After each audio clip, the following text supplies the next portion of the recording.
সেদিন রাতে রাফি ঘুমিয়েছিল। হঠাৎ করে কারো কান্নার আওয়াজ শুনতে পেল, যেন কোনো বাচ্চা কান্না করছে। রাফি তাড়াতাড়ি উঠে বসলো, মন দিয়ে শুনতে থাকলো আওয়াজটা যেন আসছিল ছাদের থেকে। রাফি আর দেরি না করে তাড়াতাড়ি বিছনা থেকে নেমে দৌড়ে যেতে থাকলো। রাফি দৌড়ে এসে দেখলো বুড়িমা সিঁড়ির উপরে বসে আছে। বুড়িমা, তুমি এখানে বসে আছো কেন? আর সারা বাড়ি জুড়ে কে এত কান্না করছে? কার বাচ্চা এত রাতে কান্না করছে? হায় হায়, তুমি ঘর থেকে কেন বের হয়েছো? আমি তো তোমাকে বারণ করেছিলাম, যা হয়ে যা, ঘর থেকে তুমি বের হবে না। আমি ঘর থেকে কেন বের হবো না? আর কার বাচ্চা এত কান্না করছে?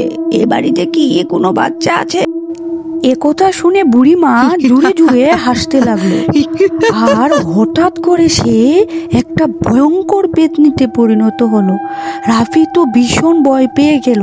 পেতনিটা তার দিকে এগিয়ে আসছিল। সে দ্রুত দৌড়ে বাড়ি থেকে বের হয়ে গেল।